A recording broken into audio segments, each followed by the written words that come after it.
विद्यार्थी मित्रों नमस्कार। आज के वीडियो में हम ले रहे हैं पार्ट 2 का चैप्टर नंबर 2 है और वो है घिसाई के हिसाब, और इसको हम डिप्रिसिएशन अकाउंट्स इंग्लिश में कहेंगे। और इसमें आज हम सीखेंगे इसके अंदर पहले तो घिसाई से संबंधित कुछ थियरी है, जैसे घिसाई का व्याख्या है, लक्षण है, उसके उद्देश्य हैं, तो इनके बारे में संक्षिप्त जानकारी प्राप्त करेंगे। और उसके बाद घिसाई की गणना की मुख्य दो पद्धतियां हैं, जैसे कि एक तो है सीधी रेखा पद्धति है या समान हफ्ता की पद्धति है, और दूसरा घटते सेज की पद्धति है। तो उसके बारे में हम यहाँ पर चर्चा करेंगे। तो सबसे पहले महत्वपूर्ण जो बातें इसमें हैं वो देख लेते हैं। तो आप देखेंगे इसके अंदर जो महत्वपूर्ण चीज़ें हैं घिसाई के बारे में, तो यहाँ पर संपत्ति की कीमत में किसी कारण से क्रमशः और अस्थायी कमी को घिसाई कहते हैं। तो आपको संपत्ति की कीमत में किसी भी कारण से क्रमशः और अस्थायी कमी को घिसाई कहते हैं, ये इसकी सामान्य परिभाषा हुई। उसके बाद घिसाई जो है ये बिन रोकड़ राजस्व खर्च है, यानी ये रोकड़ में चुकाया नहीं जाता है, इसलिए इसको बिन रोकड़ राजस्व खर्च कहा जाता है, जो समय पर आधारित है। समय के साथ साथ संपत्तियों पर घिसाई लगती है। घिसाई का लेखा लाभान्य खाते उधार होता है, क्योंकि इसको हम क्या गिनते हैं, राजस्व खर्च, और राजस्व खर्च कहाँ लिखते हैं, लाभान्य खाते के उधार में। उसके बाद है घिसाई संपत्ति के उपयोगी मूल्य में कमी सूचित करता है, यानी जब घिसाई होगी तो आपने देखा कि क्रमशः और अस्थायी कमी हो जाती है, तो उसके मूल्य में कमी होगी, तो यानी उपयोगी मूल्य में कमी सूचित करता है घिसाई। फिर उसके बाद है ख्याति, ट्रेडमार्क, पेटेंट, ये सब कैसी संपत्तियां हैं, अदृश्य संपत्तियां हैं। तो ऐसी अदृश्य संपत्तियां समय के आधार पर अभिलिखित होती हैं। इनका समय होता है 10 साल, 20 साल, भाड़ा पट्टा हुआ, ठीक है। तो जैसे जैसे समय बीतेगा वैसे वैसे इनके मूल्य में कमी आएगी, तो ये समय पर आधारित होती हैं। धंधा की चालू संपत्तियां जिसमें रोकड़ है, स्टॉक है, देनदार है इत्यादि, ऐसी संपत्तियां जो हैं उन पर घिसाई गिनी नहीं जाती है। तो यानी कि जो अस्थायी संपत्तियां धंधे की हैं उन संपत्तियों पर ही घिसाई गिनी जाती है। अब आपको जैसे यहाँ प्रश्नोत्तर के रूप में दिया हुआ है कि सही विकल्प पसंद करके उत्तर दीजिए। जैसे घिसाई धंधे का कौन सा खर्च है, राजस्व खर्च है, तो इसका सही विकल्प है राजस्व या महसूली खर्च, राजस्व खर्च। समान हफ्ता पद्धति में घिसाई की रकम संपत्ति की कौन सी कीमत पर गिनी जाती है, तो आपको बताना है लागत कीमत पर। जब जो कीमत होगी लागत कीमत इस संपत्ति की, उसी पर घिसाई गिनी जाती है। फिर घिसाई की कौन सी पद्धति में घिसाई की रकम और मरम्मत खर्च दोनों के बीच संतुलन बना रहता है, तो यह घटते शेष की पद्धति। क्यों? क्योंकि घिसाई में क्या होगा, घिसाई अंतिम बाकी पर गिनी जाती है तो घिसाई घटती जाएगी, और सामने जो खर्च है संपत्ति पर, मरम्मत खर्च, वो बढ़ता जाता है। तो एक चीज़ घटता है एक बढ़ता है, इस वजह से उसमें संतुलन बना रहता है। तो कौन सी पद्धति होगी, वो घटते शेष की पद्धति। कौन सी पद्धति में वार्षिक घिसाई की रकम प्रतिवर्ष समान रहती है, तो इसके लिए बताएंगे समान हफ्ता की पद्धति। तो समान हफ्ता की पद्धति में घिसाई प्रतिवर्ष समान रहती है। घिसाई की कौन सी पद्धति में संपत्ति की कीमत कभी शून्य नहीं होती है, तो वो पद्धति है घटते शेष की पद्धति। क्योंकि समान हफ्ता में तो जैसे 10,000 के 10 हफ्ते बना दो तो लास्ट हफ्ते में क्या हो जाएगा, शून्य हो जाएगा, लेकिन घटते शेष में शून्य नहीं होता है। घिसाई किससे संबंधित खर्च है, तो पूंजी संबंधित खर्च है। घिसाई संपत्तियों पर आधारित है, पूंजी संबंधित। यंत्र बिक्री से नुकसान कहाँ लिखा जाता है, तो यंत्र बिक्री से नुकसान जो है यंत्र खाता के जमा पक्ष में लिखा जाता है। उसके बाद प्रश्न दिया है निम्नलिखित प्रश्नों के उत्तर 1-2 वाक्य में देना है। जैसे घिसाई किसे कहते हैं, तभी हमने देखा कि संपत्ति की कीमत में किसी भी कारण से क्रमशः और अस्थायी कमी को घिसाई कही जाती है।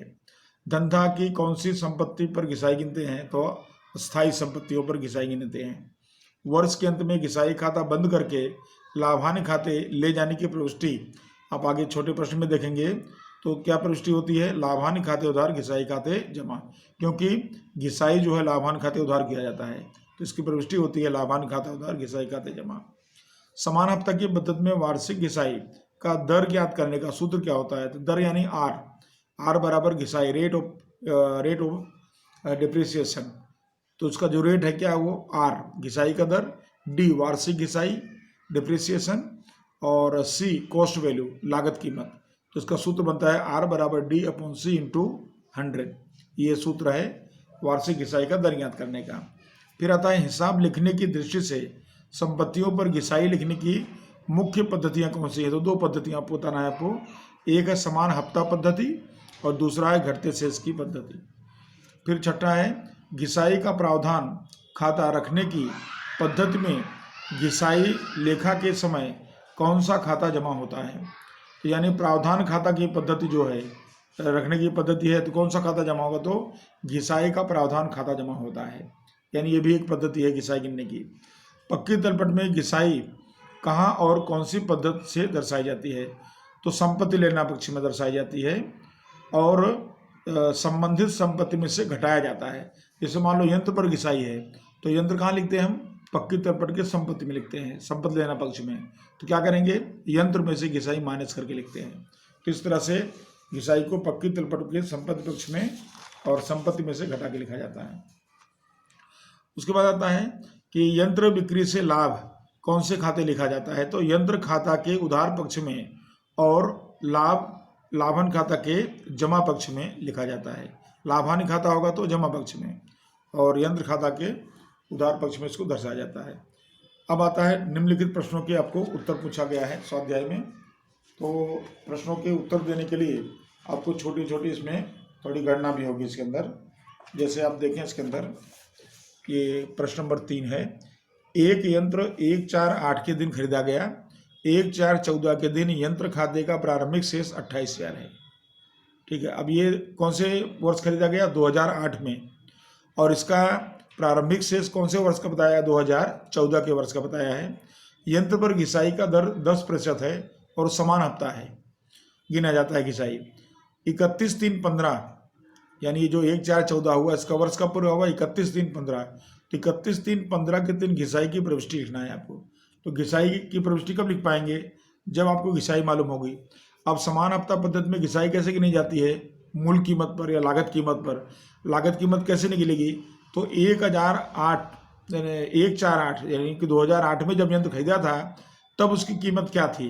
तो अगर ये कीमत हम निकाल लेते हैं तो इस पर से हम उसका 10% निकालेंगे तो घिसाई की रकम आ जाएगी। तो गणना देखिए इसके अंदर 1/4/8 से 1/4/14 अब गिनेंगे तो कितना वर्ष हुआ? 6 वर्ष। तो यानी 6 वर्ष पहले यंत्र खरीदा गया था। अब माना कि लागत कीमत हमने 100 मान लिए, माइनस घिसाई, 6 वर्ष बीत गए हैं तो 6 वर्ष और 10% घिसाई है, तो 100 रुपये का 10% कितना रुपया? 10 रुपया हुआ। तो यानी हर वर्ष कितनी घिसाई कटेगी? 10 रुपये। तो 6 वर्ष की घिसाई कितनी हुई? 60 रुपये। और इस तरह से जो है 6 वर्ष के बाद 100 रुपये का जो है यंत्र है, मान लो हमने माना है, तो उसका शेष कितना हो गया? वो 40 रुपया हुआ है। यानी 40 रुपये का भी इसका शेष बचा। और अब हमने सवाल में देखा कि हमारे प्रश्न के अंदर यंत्र खाता जो है प्रारंभिक शेष कितना बता रहा है? 28,000। ठीक है, तो यहाँ पर हम गणना करेंगे शेष रुपए में और लागत कीमत। अगर शेष जो हमने निकाला है मान करके वो 40 है तो उसकी कीमत क्या हो रही है? लागत कीमत 100। तो अगर हमारी किताब में प्रश्न में जो दिया है कि शेष अगर 28,000 है तो फिर 6 वर्ष पहले उसकी कीमत क्या रही होगी? तो फिर गणना करेंगे 28,000 × 100/40 कितना आ गया? 70,000। तो 70,000 रुपये जो है इसकी लागत कीमत, यानी कि यह यंत्र 1/4/8 के दिन इसकी वैल्यू क्या थी? 70,000 थी। ठीक है, और अब घिसाई का सूत्र लगा देंगे, D बराबर C × R/100। तो C है 70,000 कॉस्ट वैल्यू और घिसाई का दर 10% यानी कितना हुआ? 7,000। तो घिसाई की रकम आ गई। अब अपने खाली प्रविष्टि कर देंगे। तो घिसाई की प्रविष्टि कैसे करेंगे? घिसाई खाता उधार यंत्र खाते का, इसकी प्रविष्टि है घिसाई खर्च उधार करो और यंत्र खाते जमा करो 7,000 रुपया। तो इस तरह से आपका ये प्रश्न हल हो गया इसके अंदर। अब दूसरा प्रश्न देखिए, 1/4/13 के दिन 30,000 में एक यंत्र खरीदा गया 2013 में। यंत्र पर 10% की दर से घटते शेष की पद्धति से घिसाई गिनी जाती है। तो 31/3/15 के दिन घिसाई की प्रविष्टि करो। अब 31/3/15 के दिन घिसाई की जो है आपकी प्रविष्टि करना है, तो ध्यान रखना है कि सीधी या समान हफ्ता पद्धति में वर्ष के शुरुआत में जब यंत्र खरीदा गया उसके मूल्य की पर घिसाई गिनी जाती है, जबकि जो घटते शेष की पद्धति है इसमें प्रति वर्ष का जो बाकी रहता है यंत्र उस पर घिसाई गिनी जाती है। तो गणना देखिए इसकी कैसी होगी। 1/4/13 को यंत्र खरीदा कितने का? 30,000 का। फिर वर्ष पूरा हुआ 31/3/14 को वर्ष पूरा हुआ, तो 30,000 का 10% किए तो कितनी घिसाई आई? 3,000 आई। अब कितना बचा? 27,000 हुआ। कौन सी तारीख को? 31/3/14 को, यानी 1/4/13 से 12 महीना 31/3/14 हुआ, तो घिसाई हुई 27,000। और अब फिर दूसरा वर्ष आ गया, तो दूसरा वर्ष जब घिसाई गिनेंगे तो फिर 10% गिनेंगे, तो समान हफ्ता में तो 30,000 की घिसाई निकाल दिए 30,000 पे, तो 3,000 हो गए, तो बार बार 3,000 ही रहेगा। लेकिन घटते शेष में क्या होगा? घिसाई हर वर्ष बदलेगी, क्योंकि अंतिम बाकी पर गिनी जाएगी। अंतिम बाकी कितनी आई? 27,000। अब फिर 27,000 का 10% निकालेंगे तो कितना हो गया? 2700। तो इस तरह से ये घिसाई कौन सी तारीख की हुई है? ये हुई 31/3/15 के दिन की घिसाई आई, ठीक है। तो 31/3/14 की घिसाई कितनी हुई? 3,000। फिर अगले वर्ष दूसरे वर्ष 31/3/15 की घिसाई कितनी हुई? 2700 हो गया घिसाई। और हमको क्या करना है? 31/3/15 की प्रविष्टि करना है, तो फिर हम इसकी प्रविष्टि कर देंगे।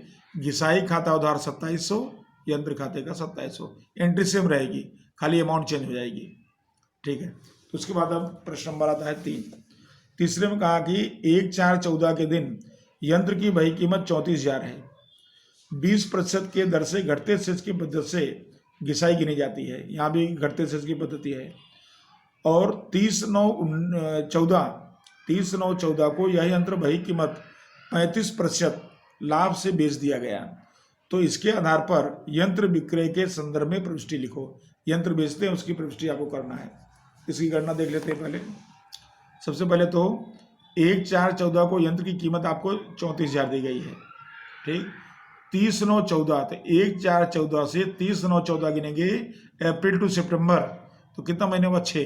तो 6 महीने घिसाई निकालेंगे, तो घिसाई का परसेंट है 20, तो 34,000 का 20% और 6 महीने का मतलब क्या हुआ? 6/12 गुणा कर दिया, तो इसकी घिसाई कितनी आई? 3400 आई 6 महीने की।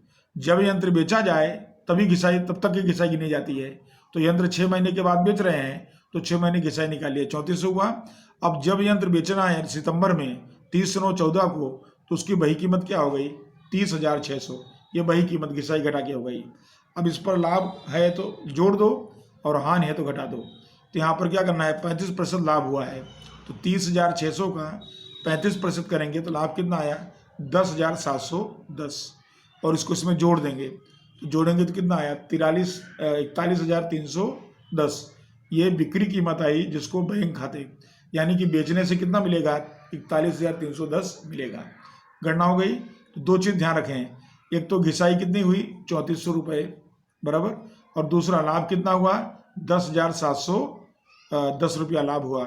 और बिक्री कीमत क्या हुई इसकी? 41,310। और जब यंत्र हमको बेचना है तो उसकी बही कीमत हो रही है 30,600। तो इसकी प्रविष्टि देखिए। बैंक खाता उधार कितना मिला? 41,310 मिला। घिसाई खाता उधार कितना घिसाई गिने हम? 6 महीने की, तो 3400 गिने। लाभान खाते का लाभ कितना हुआ? 10,710 हुआ। और यंत्र खाते का 34,000 का जो यंत्र उसको बेचा गया तो 34,000 गया। इस तरह से आपकी ये प्रविष्टि 30/9/14 को किसकी प्रविष्टि है? ये यंत्र को बेचने की प्रविष्टि हुई। अब आता है चौथा नंबर। हिरन लिमिटेड अपने यंत्रों पर 5% की दर से समान हफ्ता पद्धति से घिसाई गिनती है। अब यहाँ समान हफ्ता पद्धति है जो मूल कीमत पर गिना जाता है। यदि यंत्रों की वार्षिक घिसाई की रकम 6,000 हो तो यंत्र की लागत कीमत ज्ञात करो। अब यहाँ आपको खाली यंत्र की लागत कीमत ज्ञात करना है, और यंत्र पर घिसाई आपको कुल कितना दे दिया है? 6,000 दे दिया है। तो इसके ऊपर से हम लागत कीमत निकाल लेंगे, गणना करना है। तो देखिए यहाँ पर वार्षिक घिसाई का सूत्र होता है D बराबर C, यानी लागत कीमत गुणे घिसाई का दर बटे 100। तो यहाँ पर हमको जो है जो दिया है वो घिसाई दिया है। वार्षिक घिसाई कितना दिया है? D 6,000 दिया हुआ है, 6,000 लिख दिए। C मालूम नहीं है तो C लिख दिए। और घिसाई का दर कितना है? 5% है, तो 5/100। यानी आपको जो सूत्र लिख करके और जो आपको दिया वो विगत आपने लिख दिया। घिसाई का वार्षिक घिसाई है, कॉस्ट वैल्यू नहीं है तो उसको लिख दिया, और R/100 यानी 5/100। अब जब इसको हम निकालेंगे, C निकालने हैं, तो C के लिए क्या करेंगे, 6000 हो जाएगा और ये 100 गुणा में आ जाएगा, तो 6000 × 100/5 में आ जाएगा भाग में, तो कितना हो गया, 1,20,000। यानी कि इस यंत्र की जो लागत कीमत है वो कितनी है मानी जाएगी, 1,20,000। ये आपका आंसर हो गया। अब आता है 5वां नंबर। 5वें प्रश्न में है 1/4/13 के दिन सर्विस लिमिटेड ने एक यंत्र खरीदा। यंत्र पर घटते शेष की पद्धति से घिसाई गिनना है और घिसाई का दर है 10%। 31/3/15 के दिन 3,240 घिसाई का लेखा किया गया है। देखिए घटते शेष की पद्धति है, हर वर्ष नई कीमत जो वही कीमत आएगी उस पर घिसाई गिनी जाती है। तो 31/3/15 को घिसाई 3,240 आई, तो यंत्र की मूल कीमत ज्ञात करो। 1/4/13 को माना कि मूल कीमत कितना रुपया हुआ, 100। प्रथम वर्ष में 10% करेंगे तो 100 रुपये का 10% घिसाई गिना 10 रुपया हुआ, तो कितना शेष बचा, 90। तो ये हुआ 1/4/14 का। और घिसाई कौन सी तारीख की हुई, घिसाई हुई 31/3/14 की। 31/3/14 घिसाई हुई और 1/4/14 को शेष आया। फिर अब दूसरा वर्ष कब पूरा होगा इसका, तो 31/3/15 को। 31/3/15 को 10% फिर घिसाई गिना, घटते शेष है तो फिर 90 का 10% करेंगे तो कितना आया, 9 रुपये आया। तो इस तरह से 31/3/15 को घिसाई की रकम कितनी आई, 9 रुपये।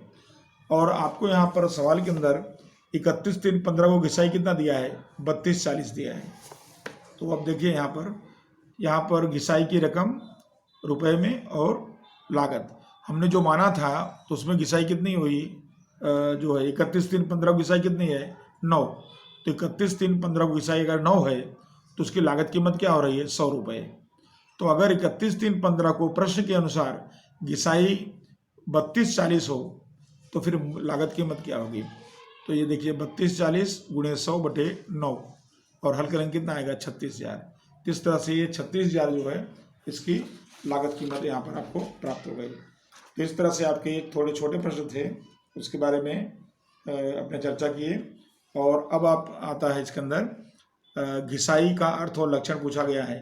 तो अर्थ तो आप देख लिए इसके अंदर, इस संपत्ति की कीमत में किसी भी कारण से होने वाली अस्थाई और क्रमशः कमी को घिसाई कहते हैं। लक्षण की बात करें तो पहला लक्षण इसका है कि यह राजस्व खर्च है। अब राजस्व खर्च है घिसाई, तो इसको हम क्या करते हैं, इसमें रोकड़ भुगतान नहीं होता है, बराबर। इसको हम क्या करते हैं, लाभांश खाते के उधार पक्ष में इसको लिखते हैं। फिर समय, घिसाई जो है समय पर आधारित होती है। समय बीतने के साथ वस्तु या संपत्ति की मूल्य में कमी आती है। उपयोग है, जितने अधिक प्रमाण में उपयोग होगा संपत्ति का उतनी अधिक घिसाई, उसकी उतनी अधिक कीमत कम हो जाती है। तो जैसे उपयोग ज़्यादा होगा वैसे घिसाई की रकम ज़्यादा होगी। तो ये उपयोग पर आधारित है या उपयोगी मूल्य में कमी पर आधारित है। फिर आता है स्थायी संपत्ति।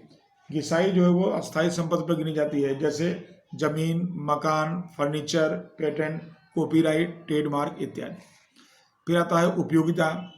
तो अब यहाँ पर उपयोगिता है, इसका उपयोग जो अपने करेंगे तो उसके उपयोग पर, संपत्ति का उपयोग जो है उसके आधार पर घिसाई होती है। या अधिक उपयोग पर इसकी घिसाई की रकम जो है बढ़ती जाती है, यानी उसकी कीमत में कमी आती जाती है। उसके बाद है अपलिखित रकम। अपलिखित रकम जो है वो राजस्व है। जैसे अपने वेतन चुकाते हैं, मजदूरी चुकाते हैं तो रोकड़ होता है, लेकिन ये घिसाई हम चुका नहीं रहे हैं, उसकी हम व्यवस्था कर रहे हैं। तो इस तरह से जो इसकी अपलिखित रकम है यह बिन रोकड़ है, और इसके लिए इसको हम लाभांश खाते में खाली उधार के रूप में, खर्च के रूप में दर्शा देते हैं। फिर आता है हिसाबी वर्ष के अंत में। अब हिसाबी वर्ष के अंत में क्या करते हैं, इसको जो भी संपत्ति है उस संपत्ति में से इसको माइनस कर दिया जाता है या अपलिखित कर दिया जाता है। तो इस तरह से आप लक्षण के बारे में इतने पॉइंट आप इसमें समझा सकते हैं, और आपको बहुत संक्षिप्त में इसको जानना है। इसके लिए अगला एक पॉइंट देखिए, इसके अंदर दिया है घिसाई की गणना के उद्देश्य, घिसाई क्यों गिनना चाहिए। तो इसमें सबसे पहला पॉइंट आता है कि सही परिणाम जानने के लिए। परिणाम कैसे जानेंगे हम, तो धंधे का लाभांश जब बनाते हैं तो उस पर हमको शुद्ध लाभ या शुद्ध हानि मिलती है। तो वो लाभ और हानि सही है कि नहीं, वो घिसाई की गणना पर आधारित होता है। अगर हम घिसाई को न गिने तो इससे क्या होगा, हमारा लाभ ज़्यादा आएगा, और लाभ ज़्यादा आएगा तो वो सही लाभ नहीं बता रहा है इसका मतलब, क्योंकि घिसाई को हमने खर्च एक दिन संपत्ति की कीमत शून्य हो जाएगी। अगर हम उसको पूरी कीमत अपने बार बार बताते रहेंगे तो फिर वो एक दिन तो उसका कीमत जो है जीरो होने वाला है, तो वो चीज़ हमारे लाभ में या लाभांश के पत्रक में नहीं समा पाएगा, इसलिए सही परिणाम जान नहीं पाएंगे। फिर सही आर्थिक स्थिति, पक्की तलपट बनाते हैं तो वहाँ संपत्तियाँ दर्शाई जाती हैं। संपत्तियों में घिसाई न घटाई जाए तो संपत्तियों का सही मूल्यांकन नहीं हो पाता है, और इस वजह से आर्थिक स्थिति जानने में मुश्किल होती है। फिर संपत्तियों की पुनः स्थापना के लिए जैसे जैसे संपत्ति का समय या आयुष्य बीतता है वैसे वैसे उसकी व्यवस्था करनी पड़ती है। जैसे प्रतिवर्ष मान लो कोई संपत्ति है, 10% की दर से 10,000 उसकी घिसाई गिनी जाती है, तो वो 10,000 रुपये का प्रावधान या व्यवस्था करना पड़ता है। ऐसे 10,000 हर वर्ष व्यवस्था करेंगे तो उसका जो 10 वर्ष की आयु है, 5 वर्ष की आयु है, वहाँ तक उसके लिए हमारे पास एक रकम का फंड तैयार हो जाता है। और जब रकम अपनी संपत्ति खराब हो जाए, बिन उपयोग हो जाए, तब पुनः स्थापना करने में सरलता रहती है। फिर उत्पादित वस्तु की सही लागत जानने के लिए जब हम उत्पादन करते हैं कोई वस्तु का, उसकी कीमत निश्चित करते हैं, लागत कीमत, तो लागत कीमत में खर्चों का समावेश होता है। उन खर्चों में घिसाई का भी समावेश अगर किया जाए तो लागत सही प्राप्त होती है। कंपनी कानून का प्रावधान करने के लिए कंपनी प्रावधान में अस्थायी संपत्तियों पर घिसाई गिनना अनिवार्य है, तो उस तरह से अगर घिसाई गिन रहे हैं तो कंपनी कानून का प्रावधान का पालन हम कर रहे हैं। धंधा के चुकाए गए खर्च के रूप में, जिस तरह धंधा में हम सारे खर्च चुकाते हैं, वेतन चुकाया, मजदूरी चुकाया, भाड़ा चुकाया, उसी तरह से ये खर्च न चुकाने के बाद भी हम व्यवस्था के रूप में इसको खर्च के रूप में इसका लेखा कर देते हैं। और उसके बाद है बिक्री कीमत का निर्धारण करने पर, जब हम वस्तु की सही लागत जानेंगे तब हम बिक्री कीमत निकाल पाएंगे, क्योंकि सही लागत में अपना लाभ जोड़कर हम बिक्री कीमत निकालते हैं। अगर सही लागत निकाली गई है, उसमें घिसाई का समावेश है, तो हमारी बिक्री कीमत भी जो है सही निर्धारण कर पाएंगे हम। फिर आता है कि घिसाई को असर करने वाले तत्व, यानी घिसाई का प्रभाव किस पर होता है। उपयोग पर होता है। पहले तो अधिक उपयोग पर अधिक घिसाई लगती है, कम उपयोग पर कम घिसाई लगती है, आप ऐसा कह सकते हैं। समय पर आधारित है, जैसे जैसे समय बीतता है वैसे वैसे संपत्ति पर घिसाई बढ़ती जाती है समय के साथ साथ। फिर नई शोध खोज या मांग में परिवर्तन, अगर मान लो कोई संपत्ति है, उसका कोई नया विकल्प, कोई यंत्र है, उसके विकल्प में कोई नया यंत्र आ गया जो उससे ज़्यादा प्रभावशाली है, तो फिर ये नया जो हमने यंत्र खरीदा वो उसके अपेक्षा वह बिन कार्यक्षम हो जाता है, तो उसकी कीमत घट जाती है, इसलिए उसमें घिसाई लगती है। तो नई शोध खोज होगी तो फिर जो यंत्र या जो संपत्ति भी है वह उसकी कार्यक्षमता में कमी आ जाती है। उसी तरह मांग में परिवर्तन हो गया कि भाई उसकी डिमांड घट गई, तो ऐसी कंडीशन में भी क्या होगा, वह संपत्ति की कीमत घट जाती है। जत्था में कमी, जत्था में जैसे प्राकृतिक वस्तुएं हैं, कोयले की खान है और इस तरह से खनिज संपत्तियां हैं, इनमें से जैसे जैसे हम उन संपत्तियों का उपयोग करेंगे वैसे वैसे उसमें जत्थे में कमी आएगी, और उसको हम क्या बोलेंगे, घिसाई कहेंगे, क्योंकि उसकी कीमत घटेगी। बाजार कीमत में अस्थायी कमी हो जाए, तो कोई भी संपत्ति है जो बाजार कीमत में उसकी अगर अस्थायी के रूप से कमी हो गई तो किसी भी कारण से, तो वो घिसाई मानी जाएगी। दुर्घटना, कोई भी नई संपत्ति है, कोई भी नया यंत्र है, दुर्घटनाग्रस्त हो गया तो उसकी कार्यक्षमता घट जाएगी और उसकी कीमत घट जाएगी, इसलिए उसको घिसाई माना जाएगा। और अन्य कारण है, अन्य कारण के अंदर है कुदरती जो है, प्राकृतिक हैं। प्राकृतिक के अंतर्गत जैसे कि वाष्पीभवन, अब कोई ऐसी संपत्तियां हैं कि जो वाष्पीभवन की वजह से जैसे खत्म हो जाती है, कुछ है कम हो जाती है, उनकी कीमत घट जाती है। बाढ़, भूकंप, वर्षा या कोई ऐसा जो है दुष्काल, ऐसा कुछ हो जाने की वजह से भी संपत्तियों की कीमत में जो कमी लगती है, तो वो कुदरती या प्राकृतिक परिबल के अंतर्गत आ जाता है। उसके बाद आता है वार्षिक घिसाई का दर तथा घिसाई का दर। वार्षिक घिसाई की रकम तथा घिसाई का दर निश्चित करते समय ध्यान में रखने वाली बातें हैं। तो जब हम घिसाई का दर निश्चित करें, घिसाई की रकम निश्चित करें, तो क्या क्या जानना चाहिए। एक तो संपत्ति की लागत कीमत, सी कॉस्ट वैल्यू जानना चाहिए हमको, उसकी कॉस्ट वैल्यू क्या है। दूसरा जानना चाहिए उसका उपयोगी आयुष, कितने वर्ष उसका आयुष है, 10 वर्ष है, 20 वर्ष है, 15 वर्ष है, वो जानना चाहिए। भंगार कीमत, जब उसका उपयोग पूरा हो जाए, जैसे 10 वर्ष का समय पूरा हो गया, तब उसकी कीमत, अंतिम कीमत क्या निकलेगी, वो भंगार कीमत, स्क्रैप वैल्यू, ये आपको आना चाहिए। उसमें धंधे में उस यंत्र के पीछे जितनी पूंजी लगाई गई है संपत्ति के पीछे, वो विनियोजित पूंजी, तो उसका ब्याज कितना है वो आपको जानना चाहिए। मरम्मत खर्च अगर है तो उसके बारे में जानकारी होना चाहिए, और संपत्ति के उपयोग के बारे में जानकारी हो जानी चाहिए। इसके अलावा नई खोज या मांग में परिवर्तन है तो उसके बारे में जानकारी होगी तो सही घिसाई की रकम या घिसाई का दर निश्चित किया जा सकता है। फिर आता है कि घिसाई पात्र संपत्तियां क्या हैं। तो अस्थायी संपत्तियों पर घिसाई गिनी जाती है, हो गया इस पर। इसलिए ऐसी संपत्तियों को घिसाई पात्र संपत्तियां कहा जाता है। आपसे पूछा जाए कि घिसाई पात्र संपत्तियां क्या हैं तो बताना है अस्थायी संपत्तियां। तो अस्थायी संपत्तियों को घिसाई पात्र संपत्ति कहा जाता है। उदाहरण देना हो तो यंत्र, फर्नीचर, मकान, पट्टे रखी संपत्ति, वाहन, उसमें अदृश्य भी है, ख्याति, पेटेंट, ट्रेडमार्क, कॉपीराइट, खदान, तेल और गैस का कुआं, फुटकर औजार इत्यादि, ये सभी क्या हैं, घिसाई पात्र संपत्तियां हैं। इन पर घिसाई गिनी जाती है। अब हम पद्धति के बारे में देखते हैं जरा। समान हफ्ता की पद्धति है, इसके लिए सूत्र है, आपको ध्यान रखना होगा। तो D बराबर C minus S upon N इसका सूत्र है, जिसमें D बराबर है डिप्रिसिएशन जो वार्षिक घिसाई है, C बराबर कॉस्ट वैल्यू है यानी लागत मूल्य इसका है, S बराबर स्क्रैप वैल्यू है, भंगार कीमत क्या है, N बराबर नंबर ऑफ ईयर्स उस यंत्र या संपत्ति की आयुष्य क्या है। इतनी बातों पर से ही आपको D निकालने में सरलता हो जाती है। और अगर आपको रेट निकालना है, रेट ऑफ डिप्रिसिएशन निकालना है, तो R बराबर D अपॉन C इंटू 100, जिसमें R बराबर रेट ऑफ डिप्रिसिएशन होगा, D और C का मतलब यहाँ दिया हुआ है, वार्षिक घिसाई और कॉस्ट वैल्यू। घटते शेष की पद्धति है तो उसके लिए सूत्र है घिसाई निकालने के लिए D is equal to C into R upon 100। इसमें D जो है वो डिप्रिसिएशन है, C कॉस्ट वैल्यू है लागत कीमत, और R रेट ऑफ डिप्रिसिएशन है। और इस तरह से आप सिंपल सूत्र से घटते शेष की पद्धति से वार्षिक हिस्सा निकाल सकते हैं। फिर घिसाई के प्रावधान का खाता खड़ा करने की पद्धति। घिसाई के प्रावधान की पद्धति जो है उसके आधार पर, अगर प्रावधान की पद्धति है तो घिसाई का प्रावधान कैसे किया जाता है। तो एक तो घिसाई की योग्य पद्धति निश्चित की जाती है, उसमें कौन सी पद्धति लेना है कि समान हफ्ता लेना है या घटते शेष लेना है, कौन सी पद्धति पर, वर्ष के अंत पर उसका हिसाबी लेखा करते हैं। जो भी पद्धति हो, क्या लेखा करते हैं, घिसाई खाता उधार और घिसाई का प्रावधान खाता जमा, इस तरह से इसकी गणना होती है। अब उसके बाद अपने स्वाध्याय पर देखते हैं इसके अंदर। तो स्वाध्याय में आपको इसमें प्रश्न नंबर 5 दिया हुआ है इसके अंदर, तो उसमें थोड़े छोटे प्रश्न ले लिए इसके अंदर।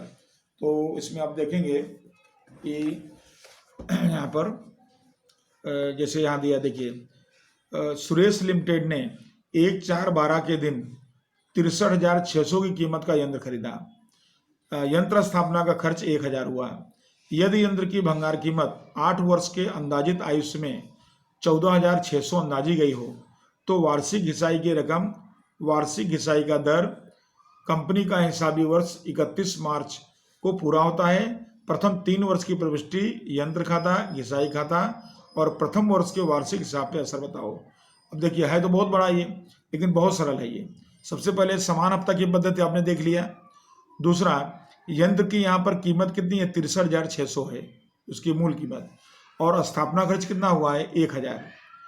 तो C निकालेंगे इस पर से लागत कीमत। तो लागत कीमत में क्या करेंगे कि उसकी वास्तविक कीमत में, मूल कीमत में अन्य खर्च जोड़ देंगे, तो क्या आ जाएगा, इसकी लागत कीमत आ जाएगी। भंगार कीमत यानी S आपको दिया है 14,600, अनुमानित आयुष्य दिया है 8 वर्ष, ठीक है। और उसके बाद खरीद की तारीख है 1/4/12। अब देखिए जरा पहले इसकी गणना देख लेते हैं। इसकी गणना देखेंगे तो देखिए यहाँ पर पहले C निकालेंगे, इसकी कीमत है 63,600, खर्चा हुआ 1,000, तो यानी इसका कॉस्ट वैल्यू क्या हो गया, 64,600 हुआ। हमेशा आपको ध्यान रखना है घिसाई लागत कीमत पे निकलती है, तो 64,600 हो गया। अब घिसाई, वार्षिक घिसाई का सूत्र लिखेंगे C minus S upon N. तो C कितना आया, 64,600, और भंगार कीमत, स्क्रैप वैल्यू कितना है, 14,600, और इसका अनुमानित आयुष्य कितना है, 8, सब सवाल में दिया हुआ है। और इस तरह से वार्षिक घिसाई कितनी आई, 6,250। एक गणना हो गई, वार्षिक घिसाई की रकम बराबर 6,250। अब समान हफ्ता पद्धति है तो फिक्स हो गया, हर वर्ष यही घिसाई रहेगी। दूसरा, वार्षिक घिसाई का दर निश्चित करेंगे R बराबर D इंटू 100 अपॉन C, ये सूत्र रहेगा। तो ये देखिए D कितना आया, 6,250 गुणे 100 और बटे C कितना दिया है, 64,600। तो इसका रेट ऑफ डिप्रिसिएशन कितना आया, 9.67% आया। तो ये इसका जो है वार्षिक घिसाई का दर पूछा जाए तो ये है 9.67। 2 गणना हो गई। अब आपको प्रविष्टि लिखना है 3 वर्ष की, और बहुत ही आसान प्रविष्टि आपको सीखना है इसके अंदर।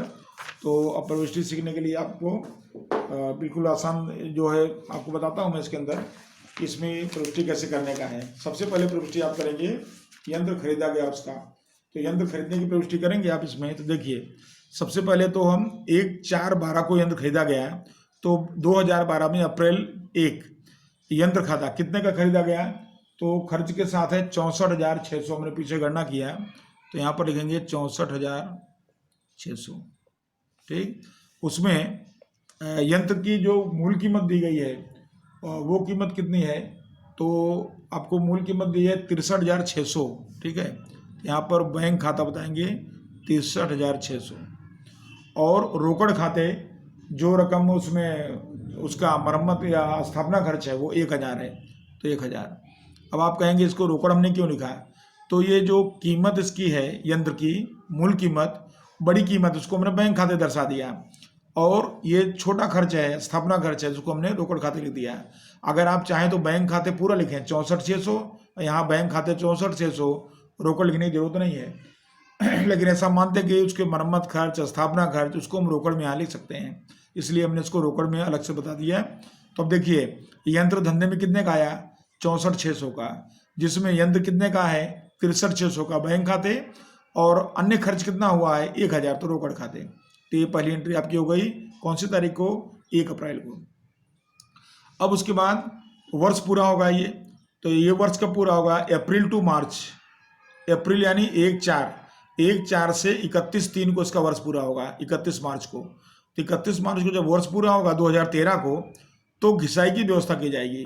तो हमने पीछे घिसाई निकाला अभी 6,250 आया, तो घिसाई खाते द्वार यंत्र खाते का 6,250, और यंत्र खाते का 6,250। ठीक है, संचित विवरण देते जाने का घिसाई की व्यवस्था किया, तो 6,250 की घिसाई आई जो हमने पीछे गणना किया अभी हाल में ये। और फिर उसी तारीख को जो घिसाई निकाले उसको लाभान खाते ले जाएंगे, तो लाभान खाते ले जाएंगे तो क्या एंट्री हो जाएगी, लाभान खाते उधार घिसाई खाते का 6,250।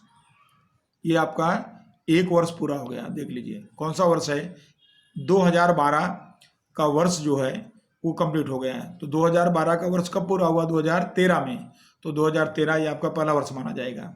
1/4/12 से 31/3/13 1 वर्ष का हिसाब पूरा हो गया। और प्रथम घिसाई में खरीदी का भी एक लेखा होगा, जबकि घिसाई की खाली 2 एंट्री होती है, एक घिसाई की व्यवस्था और दूसरा घिसाई को लाभान खाते ले जाना, 2 एंट्री हो गई। अब यही आपको बोले कि आगे 3 वर्ष की एंट्री करो, 5 वर्ष की एंट्री करो, तो आपको बार बार यही एंट्री रिपीट करनी है, घिसाई की व्यवस्था करना है, लाभान खाते ले जाना है। देखिए आगे 2014 आ गया, 31 मार्च घिसाई खाता उधार यंत्र खाते का, देखिए घिसाई खाते उधार यंत्र खाते का कोई चेंज नहीं है, और समान हफ्ता है तो रकम भी सेम रहेगी 6,250, तो वो लिख देंगे 6,250, 6,250। ये देखिए घिसाई की व्यवस्था किया। फिर क्या किए थे, पिछले साल लाभान खाते ले गए थे, तो लाभान खाता उधार घिसाई खाते का, ये देखिए लाभान खाते उधार घिसाई खाते का, रकम समान हफ्ता है सेम रहेगा, कोई घिसाई चेंज नहीं होगी। देख ली कुछ भी नहीं है इसके अंदर, आपको 2 ही एंट्री खाली याद करना है, फिर बार बार रिपीट करते जाना है। चलो ये कौन सा वर्ष पूरा हो गया, 14। अब आते हैं 2015 में। अब 2015 फिर वही कंडीशन आएगी, तो क्या होगी, पहले घिसाई की व्यवस्था करेंगे। ये देखिए घिसाई खाते तो यंत्र खाते का, ये देखिए घिसाई खाते तो यंत्र खाते का 6,250, 6,250। आपको समान हफ्ता में तो रकम भी रिपीट करते जाना है, एंट्री तो रिपीट होती है और रकम भी। और अब अंतिम एंट्री 15 में लाभान खाते रह जाएंगे, जैसे यहाँ ले गए थे लाभान खाते उधार घिसाई खाते का, ये देखिए लाभान खाते उधार घिसाई खाते का 6,250, 6,250, और यहाँ भी 6,250। ये देखिए आपका ये कंप्लीट हो गया। कुल योग कर देंगे 100-200 हो जाएगा, कुल योग करना हो तो। ठीक, तब देख लिया। अब इसमें आपको कुछ भी तकलीफ नहीं है, खाली आप यंत्र की खरीदी, यंत्र आए तो उधार किया और बैंक खाते जमा कर दिया, और उसका अन्य खर्च रोकड़ खाते जमा कर दिया। ठीक, उसके बाद घिसाई की व्यवस्था किया, घिसाई खाते द्वारा यंत्र खाते का, घिसाई को लाभान खाते ले गए, लाभान खाते द्वारा घिसाई खाते का, और फिर वही एंट्री बार बार रिपीट करते चले आने का। भले 10 वर्ष पूछा, आप 10 वर्ष तक ये एंट्री करते जाइए, आप कोई तकलीफ नहीं पड़ेगी आपको। तो देखने में आपको लग रहा है कि बहुत बड़ा सवाल है, लेकिन इसमें कुछ दम नहीं है। आप देख रहे हैं बार बार वो एंट्री रिपीट हो गई, और संक्षिप्त विवरण देते जाइए इसके अंदर। ठीक, तो ये आपका प्रविष्टि कंप्लीट हो गई। अब आता है यंत्र खाता, उससे भी सरल देखिए कैसे। तो यंत्र खाता है तो आपने एंट्री अभी किया, यंत्र खाते उधार बैंक खाते का रोकड़ खाते का। इसका मतलब कि यंत्र खाते के उधार में बैंक खाता 63,600, रोकड़ खाता 1,000। खत्म निकल लो। तो बैंक खाता 63,600 और रोकड़ खाता 1,000। ये देखिए हो गया। उसके बाद दूसरी एंट्री देखिए, घिसाई खाते उधार यंत्र खाते का, यानी यंत्र खाता के जमा में कौन सा खाता, घिसाई खाता 6,250। ये देखिए यंत्र खाता के जमा में घिसाई खाता 6,250। ये मैंने आपको प्रविष्टि इसलिए दिखाया है कि आपको मालूम पड़े कि शुरुआत कैसे करना है, और आपको नहीं देखना है तो आपको ध्यान रखने का कि यंत्र की खरीदी यहाँ बताने का, घिसाई यहाँ, फिर उसके बाद शेष निकालेंगे, शेष घिसाई, शेष घिसाई, ऐसे बढ़ते जाने का है। तो अब यहाँ पर ये हो गया। अब इसका टोटल करेंगे तो आप देखेंगे कि यंत्र खाते का टोटल इधर हो रहा है 64,600। इसका जोड़ेंगे तो कितना आएगा, 64,600 आया। इसको यहाँ लाएंगे 64,600। ठीक, इसमें से घिसाई खाता माइनस कर दीजिए, तो घिसाई 6,250 से माइनस करेंगे 58,350 आया, 58,350। क्या बोलेंगे, शेष आगे ले गए 31/3। देखिए 1/4/12 शुरू हुआ है, 31/3/13 को वर्ष पूरा हुआ है। हमेशा 12 महीने ध्यान रखना, 12 महीने जोड़ो, अप्रैल टू मार्च हो गया। अब 31/3/13 के अगले दिन क्या आएगा, 1/4/13 आएगा। तो ये देखिए 1/4/13 अगला दिन आ गया, शेष आगे लाए, वही आगे यहाँ बाकी खींच लेंगे 58,350, 58,350 हो गया। फिर उसके बाद वापस वही आ गए 31/3/14 घिसाई। तो हमने घिसाई गिना है यहाँ पर, ये देखिए तीनों वर्ष की घिसाई गिना है। हर वर्ष घिसाई कितनी आई है, 6,250। तो वही रिपीट होगी यहाँ भी। तो यहाँ घिसाई खाता 6,250। अब यहाँ पर क्या करेंगे, टोटल ले लेंगे 58,350, 58,350। उसमें से घिसाई माइनस कर देंगे, शेष आ जाएगा। तो अंतर आ रहा है 52,100, इसको घटा देंगे 52,100 अंतर आया। शेष आगे ले गए, कौन सी तारीख को, 31/3/14 को। अगला दिन क्या आएगा, अगला दिन आएगा 1/4/14। तो ये देखिए आ गए इधर 1/4/14 को, शेष आगे लाए, तो शेष आगे ले लेंगे 52,100, 52,100। फिर 1/4/14 के बाद वर्ष पूरा होगा 31/3/15 को, फिर 12 महीना होगा। घिसाई सेम वही आ गई, समान हफ्ता पद्धति है, तो 6,250। टोटल करेंगे 52,100, यहाँ भी 52,100।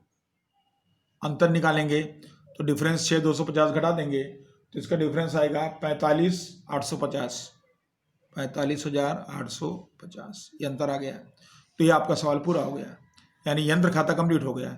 यंत्र खाते में आपका शेष कितना बचा, 45,850। यहाँ आपका आंसर आता है। अगर आप चाहें तो एक स्टेप बढ़ सकते हैं, नहीं चाहें तो कोई बात नहीं, वैकल्पिक है। आप चाहें तो क्या होगा, 31/3/15 के अगले दिन क्या आएगा, 1/4/15, 1/4/15 को शेष आगे लाए 45,850 हो गया। यहाँ लाके छोड़ दें या यहीं पूरा कर दें, आपका कंप्लीट हो गया। तो यंत्र खाता में आपको कुछ करना नहीं है। यंत्र खरीदा गया, घिसाई, अंतर शेष आगे ले गए, शेष आगे लाए, फिर घिसाई, अंतर की रकम शेष आगे ले गए, शेष आगे लाए, फिर घिसाई, अंतर की रकम शेष आगे ले गए, उत्तर हो गया। ठीक, तो यंत्र खाता भी कंप्लीट हो गया आपका। खाली आपको एक बार दिमाग बैठाना कि किस तरह से बनता है, बस। अब आता है घिसाई खाता, उससे भी आसान है। घिसाई खाता में आपको पहले तो क्लियर कर लेना है कि तीनों वर्ष की घिसाई हमने गिना है, तो तीनों वर्ष घिसाई कितनी है, 6,250 फिक्स हो गया। अब एंट्री देखना हो, देख लीजिए, घिसाई खाता उधार यंत्र खाते का बराबर। इसका मतलब कि घिसाई खाता के उधार में कौन सा खाता है, यंत्र खाता है। फिर देखिए लाभांश खाते उधार घिसाई खाते का, और घिसाई खाता के जमा में कौन सा खाता, लाभांश खाता हो गया। यानी कि आपको बार बार क्या करना है कि घिसाई खाता के उधार में यंत्र खाता लिखना है, और घिसाई खाता के जमा में क्या लिखना है, लाभांश खाता लिखना है। ये देखिए नाम लिख दिया 31/3/13, घिसाई खाता के उधार में यंत्र खाता है। घिसाई आपको मालूम ही है 6,250, 6,250 टोटल भी कर लीजिए क्योंकि शेष नहीं निकलना है। और घिसाई के जमा में लाभांश खाता है 6,250, वही अमाउंट रहने वाली है 6,250। ये देखिए एक साल पूरा हो गया। ठीक, अब दूसरा साल आया 31/3/14, 31/3/14 आया तो फिर से वही घिसाई खाता के उधार में यंत्र खाता, समान हफ्ता है तो घिसाई समान रहने वाली है 6,250, और लाभान खाता, घिसाई खाता के जमा में लाभान खाता 6250, वही अमाउंट इक्वल रहेगा। 2 साल पूरा हो गया। अब तीसरे साल में आ जाइए, 31/3/15, फिर से वही घिसाई के उधार में यंत्र खाता 6250, टोटल 6250, और यहाँ लाभान खाता वही अमाउंट आएगी 6250 और 6200। अब देखिए क्या इसमें कुछ भी नहीं है, कोई भी आपको इसमें कुछ ज़्यादा, आप खाली एक बार प्रविष्टि करके और आप खाता बनाएंगे। आप तुरंत ही हम अब जब भी घिसाई खाता बनेगा तो बार बार उधार में यंत्र खाता लिखना, जमा में लाभान खाता लिखना, और हर वर्ष की घिसाई लिख देना। यहाँ पर रकम चेंज हो सकती है, घटते शेष होगा तो इसकी रकम अलग, इसकी रकम अलग होगी, लेकिन समान हफ्ता में रकम समान होगी। ठीक है, और यंत्र खाता में आप समझ ही गए इसके अंदर। और अब लास्ट में आता है वार्षिक साप्य असर बताओ। वार्षिक साप्य असर पूछा हो तो फिर आपको क्या करना है, 2 खाता बनाना है। लाभान खाता बनाना है, प्रथम वर्ष का पूछा है तो प्रथम वर्ष, और पक्की तलपट बनाना है प्रथम वर्ष। तो इसको देखो कैसे बनाएंगे। लाभान खाता है तो लाभान खाता के उधार पक्ष में यहाँ पर यंत्र की घिसाई, संपत्ति की घिसाई हमेशा उधार की जाती है, तो 6250 हो गया आपका लाभान खाता कंप्लीट। खाली आपको असर बतानी है, पूरा लाभान खाता नहीं बनाना है, तो आपने असर बता दिया। और इस तरह से पक्की तलपट बताना है, तो पक्की तलपट में संपत्ति लेना पक्ष में यंत्र 64,600 का था, उसमें घिसाई 6,250 घटी, कितना बचा 58,350 हो गया। तो आपने उसकी असर यहाँ बता दिया कि वार्षिक हिसाब पे असर। तो इस तरह से आपका पहला ये प्रश्न जो है प्रविष्टियाँ, यंत्र खाता, उसके बाद घिसाई खाता और वार्षिक हिसाब पे प्रभाव, ये आपका पूरा कंप्लीट होता है। अब परीक्षा में आपको इतना बड़ा सवाल तो नहीं आएगा, क्योंकि आपको इसके अंदर एक लिमिट है सवाल की 4 नंबर 6 नंबर में। तो आपको उसमें जैसे खाली यंत्र खाता पूछ लिया गया बराबर, या यंत्र खाता घिसाई खाता पूछ लिया गया, अथवा खाली प्रविष्टि पूछ ली गई, तो इस तरह से आपको प्रश्न आता है। लेकिन आपको संपूर्ण जानकारी के लिए ये आपको आना जरूरी है। तो इस तरह से आज मैंने आपको इस प्रश्न में छोटी गणनाएं और थियरी के प्रश्न और एक मैंने बड़ा सवाल समान हफ्ता पद्धति से आपको समझाया।